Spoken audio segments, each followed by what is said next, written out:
to be presenting here with Gerardo and with Clara, people to learn from that I'm very excited to see their presentations, and to be here at CQ, which, as Denise mentioned, is a place where I've learned and discussed for the past 5 years, and it's such a pleasure to be here to share at least a little bit of what I've done over those 5 years with you today. And I'd also like to acknowledge, of course, the Canadian Institutes for Health Research, because not only because they ask you to, but also because of their methodological importance, because without this funding, I wouldn't be able to pursue this type of methodology, and so I just want to reiterate how important that sort of stuff is, with thanks. I thought I'd start at a place probably around page 80 of the thesis, which is, what is my research question? Only a couple people laughed. That's not a good sign. My research is about how do people make sense of risk. So what I am interested in is how we notice our pasts and how we project them into our futures or make sense of our futures based on our embodied presence. So as embodied people in the present, what stories do we tell, and how do these stories impact what we say in the future? And as this might kind of lend itself to see, that's a complex and simultaneous thing. There's lots of moving pieces. There's lots of different relationships that an individual has with themselves, with the world, with different objects. Some people may not, if you ask them methodologically on the street, so what does health risk mean to you?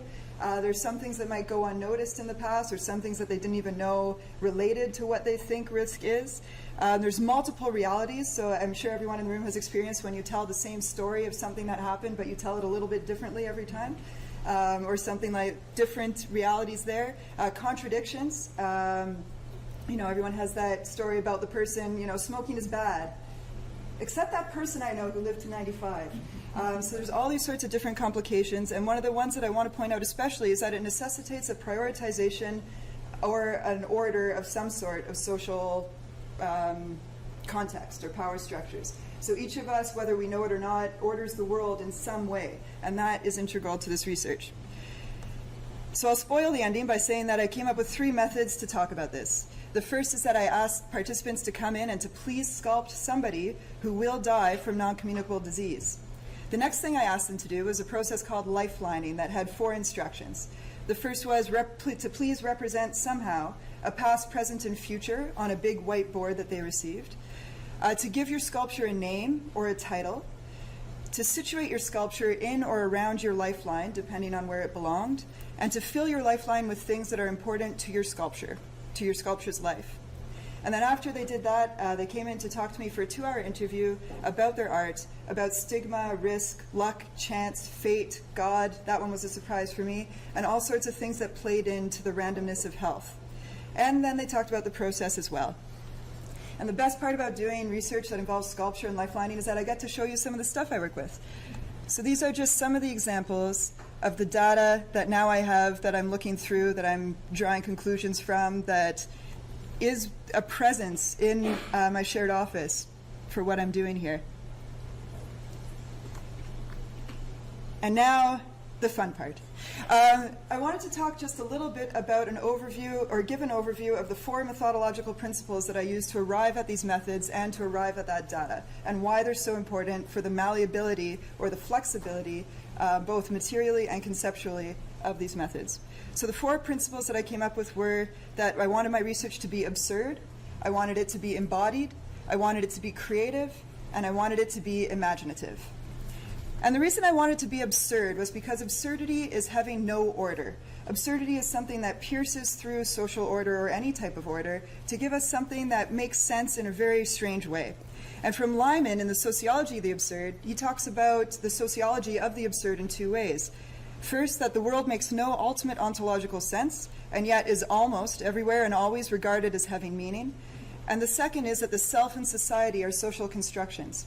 And so this directly relates to how we order the social world, and in this research, how participants could order what they thought of health. A lot of participants would actually remark about how they had a certain point in the sculpting process when they stopped thinking about what I wanted them to do and started thinking about what they wanted to do. And usually they swore at me when they told me about that. But the point was that they could come up with what they wanted to, how they wanted to order their world. So if they wanted to have a giant spaghetti monster and that's what they believe structures this world, then that's what they could sculpt about. And they would talk about how that worked. The second is that it was embodied. So the embodied, there's layers of things that happen with the embodiment in this particular method, because I'm treating the participant as an embodied person with both their body as subject and object simultaneously, and also the sculptures that they're building are simultaneously subject and object. And let's leave out even the researchers subject and object, but there's a lot of layers there to unpack and kind of revel in the how of coming up with these sorts of structures. And for the participants, they could build a relationship with their 3D sculpture and change it as it continued. So some participants would talk about how they would see their sculpture emerging and then fix it or change it or move it to be different positions, different places, different people, and that was important to them. Which draws upon kind of Empson's idea of thinking through things, that relationships come into existence through the creation of things. Which works nicely with Kristeva's idea of as people were sculpting, they were creating something that was other than them. So while simultaneously the process of objection became visceral when people were creating this sculpture out of clay the way that they wanted to and apart from what they were. And then there's a relationship with that sculpture that the participant would have. And it also is inevitably spatialized. So sculptures take up space the same way that bodies take up space. And this was an important sort of feature of embodied research within the Sculptures in Lifeline. The third thing, of course, is creativity. These are kind of what was presented to participants. So we were in an arts cafe that is regretfully closed now. But they came in and would have all these things. And the reason creativity was so important to me for this method and for these methodologies was because there's a different relationship formed with an object that is pre-formed or pre-given to you, like this computer, say, than an object that you come up with or that you're bringing into existence. There's aspects of design and culture and everything that come into what you create when you're asked to create something rather vaguely.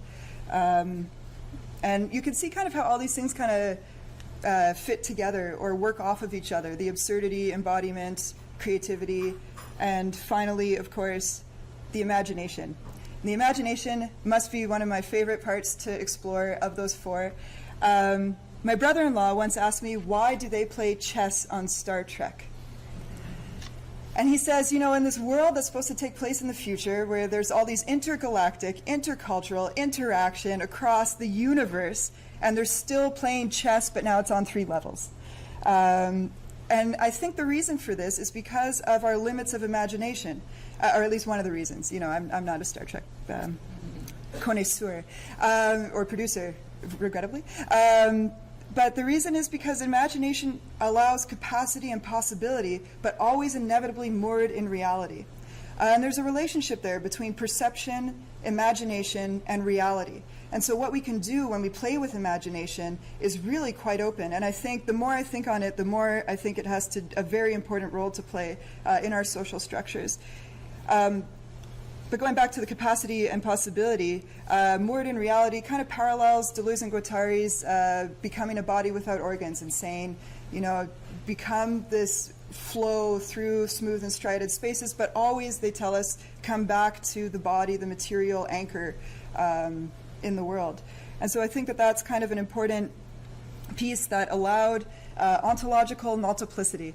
And I'm still wrapping my head around what exactly that means. But it's an idea brought by a scholar named Law, who talks about how we always have ontological singularities, how we always kind of try and single in on one form of reality or even on several forms of the reality of one object. But ontological multiplicity is about having totally different worlds and somehow coinciding, which, as I said, I'm still trying to wrap my head around, but this is kind of where I'm going with this. And the thinginess, Jean-Paul Sartre also talks about imagination and talks about the relationship between perception and imagination and how they all coincide with reality. And he comes up with the idea, he debates himself and other scholars as philosophers as to whether or not imagination itself is a thing, which is something that I'm going to jump out of. But he also comes to the conclusion that imagination is ontological freedom. So that if imagination is totally apart from perception, in his view. So to wrap up, because we do have a short time today. To wrap up, the sculpting and lifelining, in the words of Dolly Parton, gave them something to talk about. Which is kind of the most important piece of all the methodologies that I provided here, or the method, which is that participants talked about how something to talk about was a process of reflection, was a process of iteration, of changing what they thought, of getting through different sorts of forms of what they thought and being able to reform what they wanted to represent. It involved insight, so I would ask them if anything surprised them about their sculptures, and they'd be able to look at it and tell me what surprised them or why they made particular decisions. They had inspiration from 3D positioning, so a lot of them would say, well, I got this idea of someone slouching, and then I had to keep going with it and see what happened, or different things like that, or I wanted my sculpture to be dancing. And there's an element of play, which I think is important, that I haven't fully fleshed out in any sort of realm, but participants would often talk about playing with the clay and being uncertain about what came forth. And what this does is facilitated material and conceptual malleability. So being able to not only conceptually change the world or how it's ordered, but also the material of how your being was brought into existence. And that, participants said, would allow for imperfections in what they were doing, so it never needed to be something done or something planned, it just needed to continue existing. Uncertainty in what they were saying, it allowed for the contradictions that come up in life, and they could talk about them instead of shying away, and reordering of the world. And also something that I call unknowledge, which I'd be happy to be pressed upon, because I still need to flesh out some of that stuff. But unknowledge, this idea of that we have things that we know and that we act upon every day, but we don't necessarily represent or don't necessarily know how to articulate.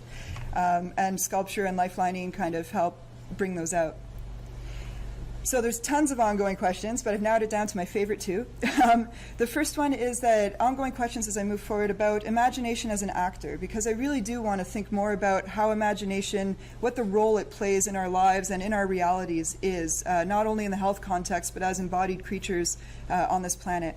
And the second thing is about the use of theories. Because something that I find, my background isn't in theory, my background is in epidemiology, and I love theory, but the way I use it is by taking the pieces that I like from all over and pastiching them together into something that I like. And I wonder often about whether the different approaches and how that might impact something like sculpting or lifelining, or how we might use one theory, or how we might use several. So with that, thank you for your attention during the short time, and especially thank you to the Center for Critical and Qualitative Health Research for the inspiration, ongoing, and the imagination to become a critical qualitative health researcher. And special thanks, of course, to my supervisor, Dr. Margaret McNeil, and my committee members, Drs. Michael Atkinson and Caroline Fusco. And if you have any questions, comments, concerns, I'm happy to take them here, or I'm happy to be contacted by email. So thank you very much.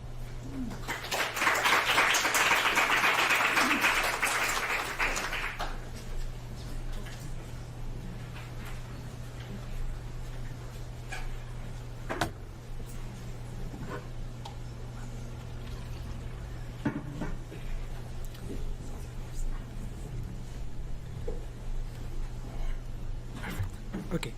Hi, my name is Gerardo Betancourt. I'm a PhD student candidate from the Faculty of Social Work at the University of Toronto. I've been working in the community setting at the Center for Spanish-Speaking Peoples for the past 11 years of my life. And I want you to keep in your mind that part, because hand mapping, it was discovered, and I've been using it in a community setting. And I think it was only possible to be discovered in a community setting, in a place that we don't think about many computers, about IT technology, we don't have money, we don't have staff, we don't have space.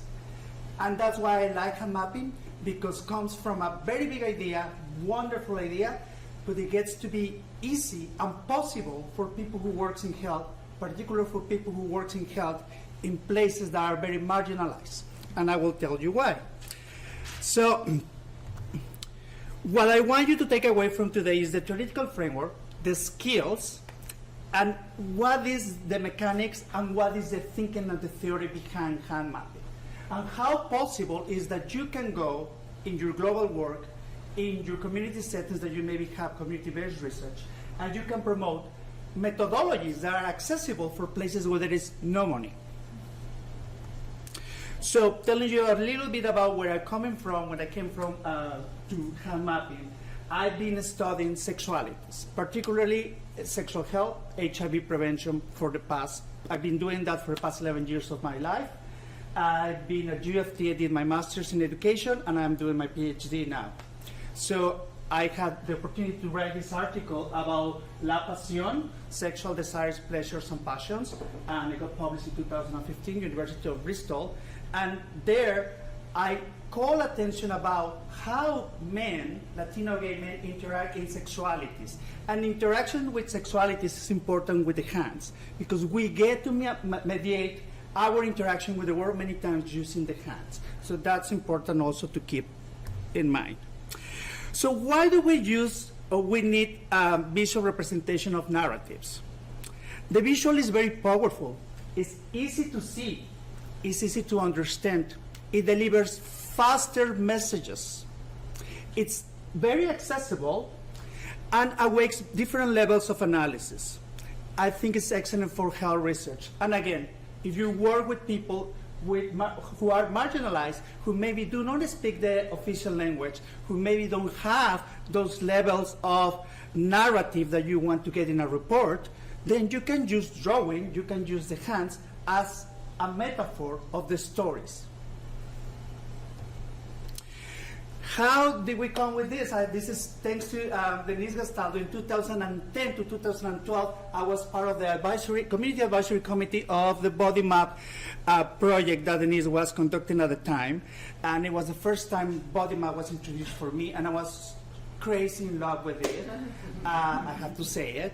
Body map started being used in Africa, I think. It was used with women of color who were dying to HIV. And it was used to represent the bodies and how do they feel the pain, where do they feel the disease. And Denise got it to Canada, and she wanted to use it with undocumented workers, people from Brazil, people from Latin American countries, and how the pain and how their daily work activities were affected and represented in the body. And I do love the idea and the notion of the embodiment. That's why I thought the idea of having a body and you can actually represent it, I thought it was fantastic. It gives the opportunity to individuals to tell a different kind of story. Then also Denise gave me this paper. It's only 2 cases study, but I love it because it's about coming out of the closet and using body mapping. That was inspiring because I always thought about the closet for people who are LGBTQ, and they are in the closet. And the closet is this kind of physical, metaphorical space in which they are in. So the embodiment of going out of the closet and representing it visually and physically how it was or how the process went, I thought it was fantastic. So I think it has lots of potential for transitioning, for explaining transitions in life. For many years, the humanity has been using visual representations of the body.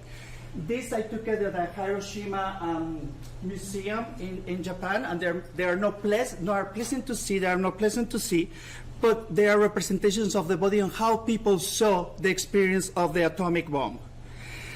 I had the opportunity to go to China, and one of the experiences of the tour, it was to go to this like massage in the feet, and I was like, I don't know if I want to do it, but it was kind of part of the tour. So we went, and I was amazed by the fact that they have all this culture about how health is related to different parts of the feet and the hand. And then I was like thinking, there's a possibility for us to use this for representing life stories. So why hand mapping? A space.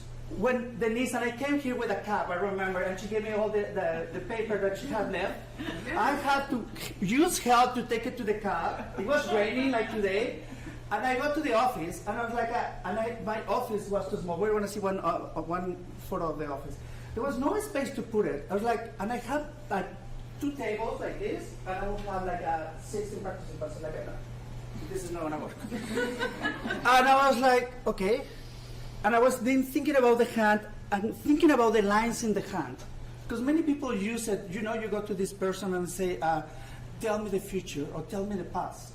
Because we have lines. And there's people who actually do this and tell you like your future, your destiny. And I say, we all have the lines. We already have something that we can work on and use it as a metaphor of our life.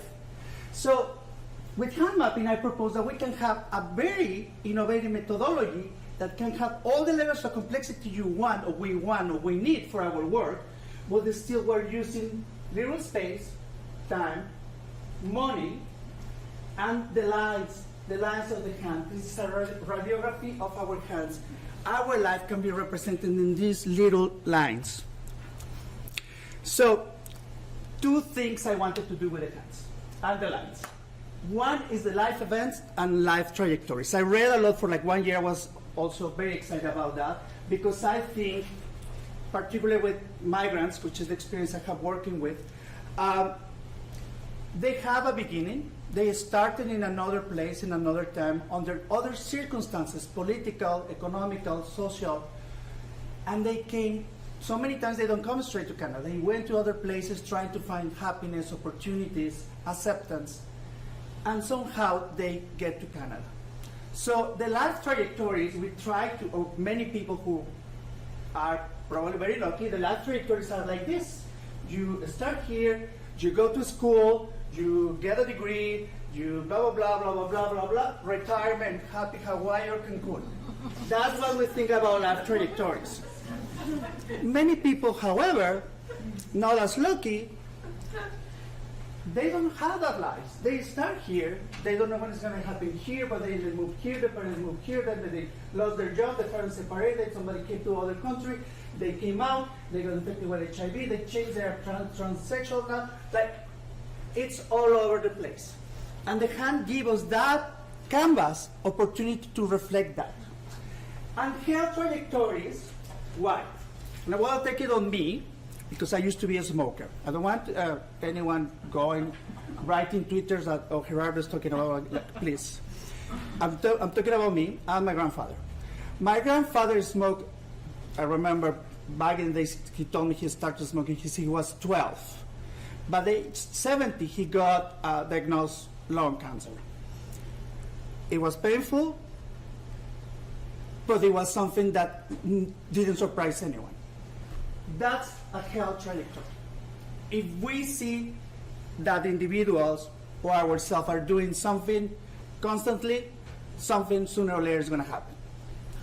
So the combination of what happened in your life and where are you, life events, plus what health activities, what health beliefs, what health knowledge you have, is going to take you sooner or later to a trajectory, something that is there.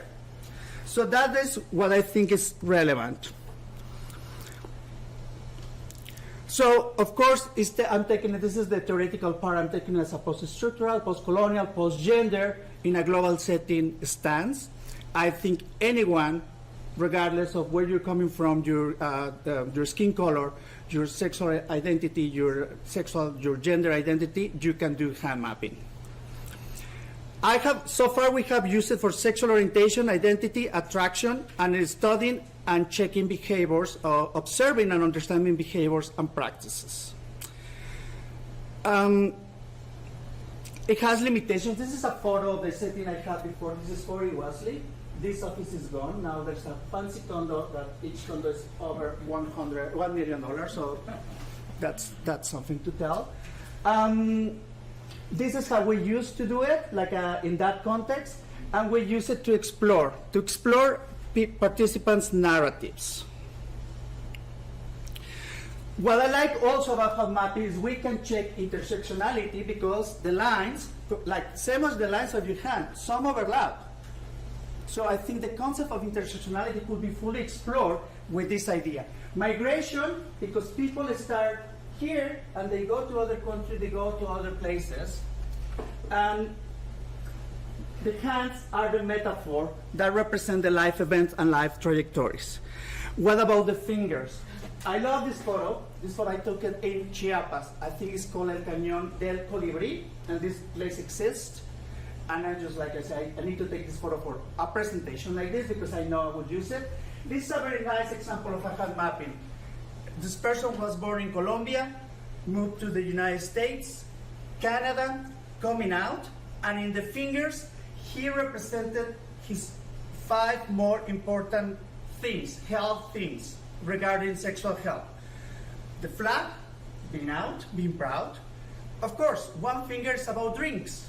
He wants to have fun. He wants to go to bars and have fun. This is a closet coming out.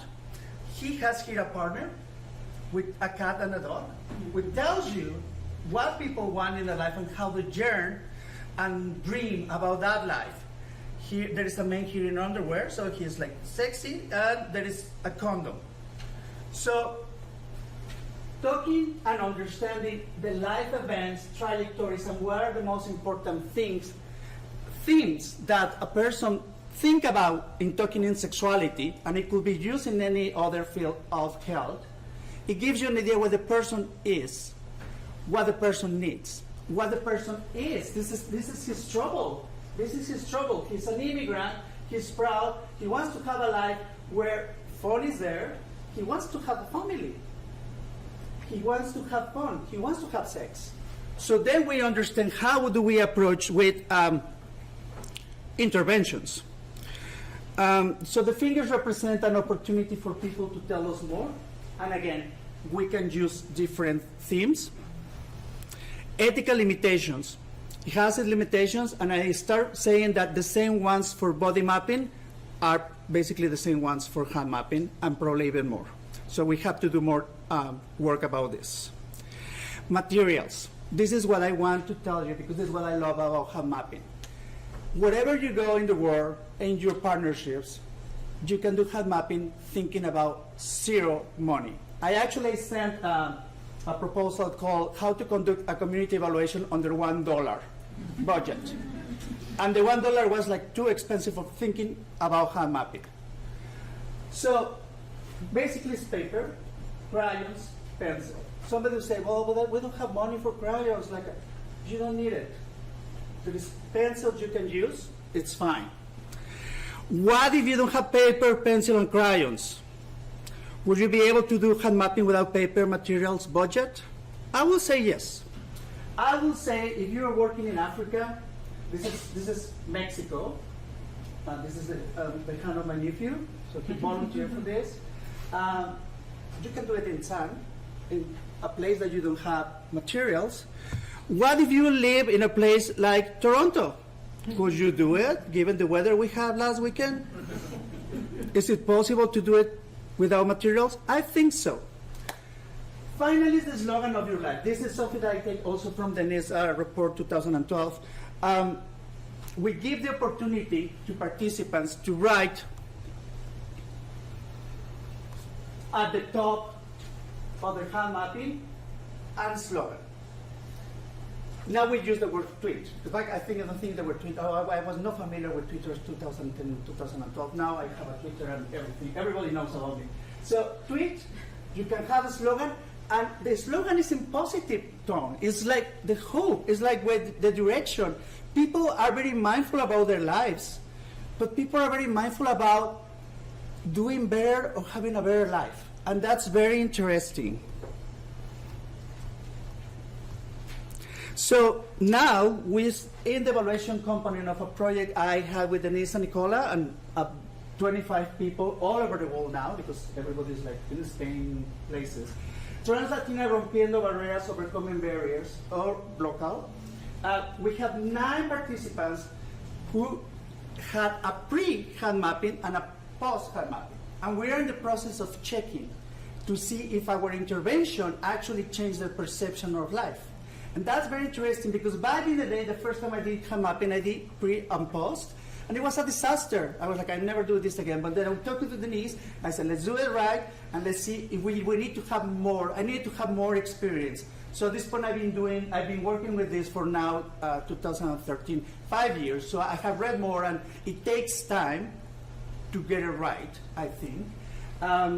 And we are doing this project. So you will hear more about hand mapping used with transgender women, Latino, who had an intervention.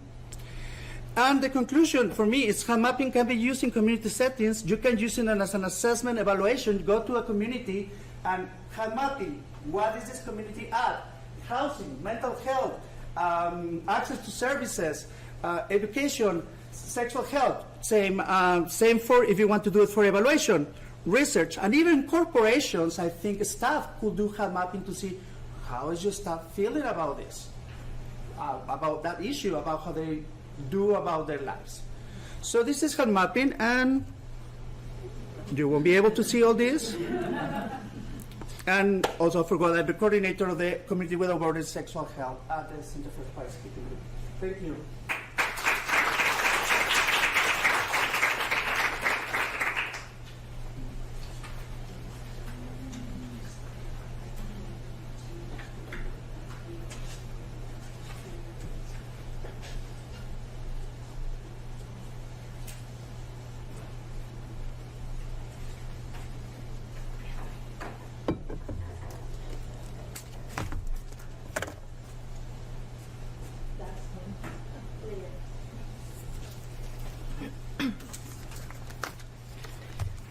Thank you, everybody, for being here. It's a challenge to explain reflexive practice in 12 minutes, so I'm going to try. I'm going to do my best. As most of you know, I use drawing in research. I use it in different stages of the research, and I use it in different ways. So today I'm going to explain, or I'm going to talk about one of these ways. So I'm not going to talk about using drawing as an elicitation tool, but as using it myself as a reflexive practice. So how I started incorporating drawing into research is a story that I think it's important to understand the ontological underpinnings of drawing in research. I started using it unintentionally 12 years ago. I was conducting a study to understand the reasons why volunteers participate in clinical trials. And cool. And as part of the data collection process, participants I asked them to journal and to keep a written journal. And when I was doing the elicitation interview, I saw that they were doodling on the sides and on the margins. That was surprising for me. And it looked irrelevant for me at that point, 12 years ago. Arts-based methods had not been part of my training or education before, so my views on that were quite oblivious, and I saw it as something anecdotal. However, it was when I studied Bourdieu's theory of practice that the use of drawing in research made sense to me. Studying Bourdieu's concepts made me question the conceptualization of the research studies I was doing. If you're familiar with Bourdieu, you might be thinking, well, I've never heard of Bourdieu talking about drawing or about sketching, although he did talk about art in a different field. So how does Bourdieu relate to sketching or to drawing?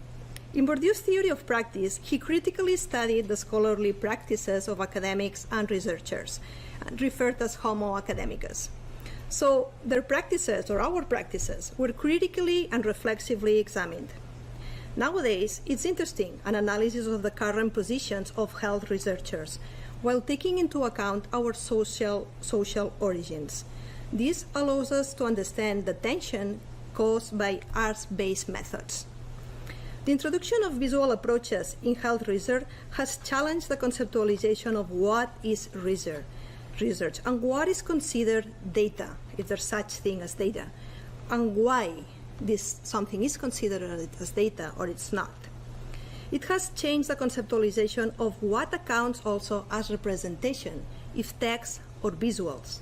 And interestingly, it questions who is entitled to use art and visuals. I mean participants or researchers. Let me unpack this a little bit. In the health research field, the concept of homo academicus and their doxical practices includes an organized, methodical, and finalist use of methods that obeys to a social order that we've learned. With this, I mean that it feels normal, it feels okay for researchers to use approaches that are based on the analysis of data sets or on the analysis of text, let's say interviews or written observations or other cultural artifacts. But it might feel complicated, alternative, or even subversive for researchers to use art form in the research process. This is what Bourdieu calls the doxa of the homo academicus, the practical sense health researchers have that enables us to do research in a certain way without a feeling of resistance. So it feels okay to ask participants to draw or paint, but it might be questionable if I, as a researcher, use drawing. So according to this, we could argue whether using art is an act of resistance, but I would say it's not. Drawing is the embodiment of the negation of epistemological dualism. Drawing is the practice of perspectivism when I'm studying the social world. Bourdieu's theory of practice situates scholastic reason in relation to the position that researchers and academics occupy. In health research, there are factors and situations that structurally shape what we do, what individuals do. I mean as scholars. So the place you work, the hospital, the research institute, the university, college, public health institution, any, the people who is in your team, the people you work with, and the population you study, either if it's acutely sick or vulnerable, all this enables you or us to perform in a certain way in terms of research practices. But all this doesn't mean that the relation to the world is fully determined or altered. As Bourdieu explains, the researcher's relation to the world is a relation of presence in the world, of being in the world. It's a presence, a relation that goes through our bodies, and drawing might activate that connection between body and mind, that connection that sometimes is ignored when we are doing work. And this might open new research pathways. New research pathways that use drawing, photography, or comics. And this has started to change how data is conceptualized. However, this can easily lead us to an objectification of visuals. I mean, visuals might be produced to become data for the purpose of being analyzed, and visuals and artwork might become the products that are done by participants for the purpose of our research. The objectification of visuals in terms of what counts as data and the poignantly disconnection between body and mind that I mentioned before are particularly characteristics of the scholastic point of view analyzed by Bourdieu. But as critical researchers, we are continuously invited, and I invite you, to interrogate our point of view, our location and practices, habitus, and we are invited to be obviously reflexive. Reflexivity is a very much used term. It's presented as a needed methodological piece. It's present in the politics of representation and also as autobiographical reflection of the researcher. Reflexivity has been seen as self-awareness or to establish distance between the researcher as part of the society. But beyond these forms of reflexivity, Bourdieu conceptualizes it in terms of an essential questioning of our practices. For Bourdieu, reflexivity is not about reflecting on us. It's not about reflecting on us, but it's about exploring the limits between the thinkable and what predetermines our thought.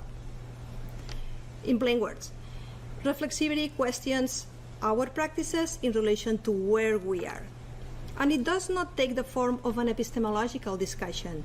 It takes a practical form, as an action. It is embodied. It is embedded in research.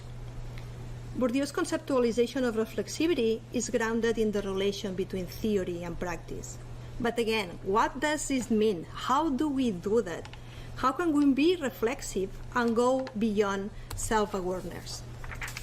So I draw, and I sketch. I draw because sketching is part of my way of understanding the world. It's part of capturing and representing my point of view as an individual and as a researcher. But what is sketching? Sketching means to make a rough drawing of something. It means drawing without the aim of having a finished and complete piece. Sometimes it means using quick lines just to capture the main traits of what I'm seeing. It aims to capture what makes something distinctive from something else. People have been sketching since the beginning of times. This is not something new. It goes as far back as the prehistoric caves. Sketches from known artists are now masterpieces. But what characterizes sketching is not that will result in a masterpiece. It's that involves the notion of drawing without the intention of accomplishing a finished work. It wants to explore a concept with new eyes. For example, a meeting with my team, or the minutes that I spent before an interview with a participant, or even while I'm interviewing a participant. This non-purposiveness of the action of sketching is different from professional drawing. It brings an intentional freehand movement that experiments without fear of making a mistake, because there's no space in mistake here. And the aim is to practice and to capture the essence of what is in front of me. So I packed my notebook, I packed my pen, and that's my sketching pack. I don't need anything else, and goes with me everywhere. And then I sit, I look, I find something to sketch, I draw, I look again, and I keep drawing.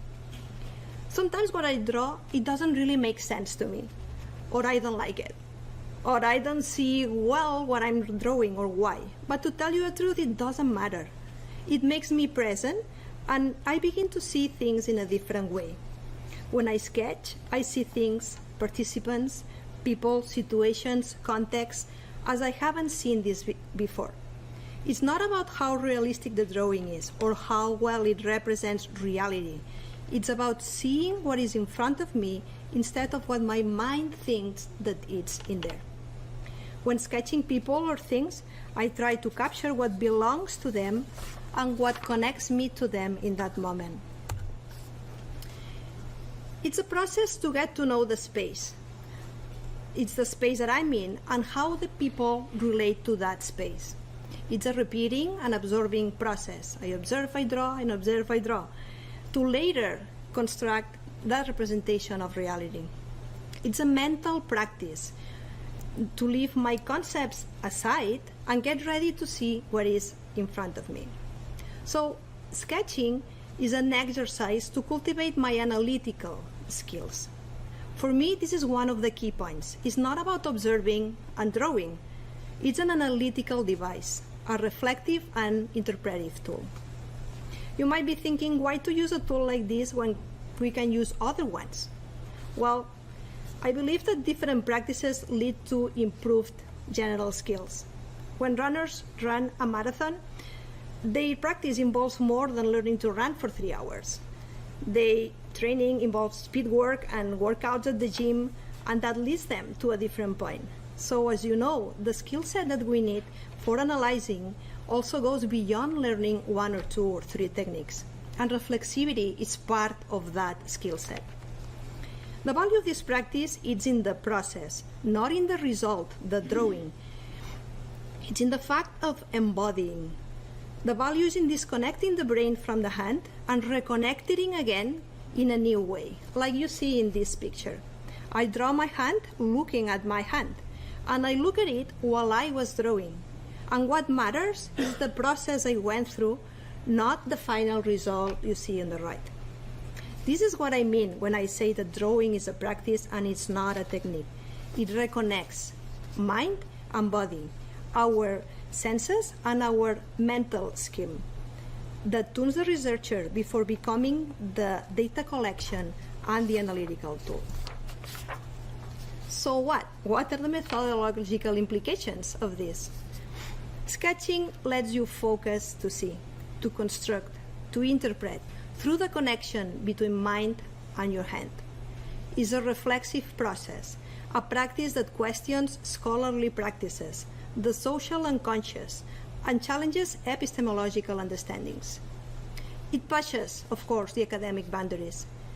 And as a consequence, using drawing during the research process relates to diminishing the power imbalance between researcher and participants. Both researcher and participants engage in a creative process of construction or co-construction. In some way, it also pushes the academic order. At the beginning, I said that drawing is not an act of resistance, but it does challenges the academic habitus, the status quo of text. Drawing questions what society understands as research, and the questioning this might change the impact of research results on individuals and the community. because in the end, it's art for better health.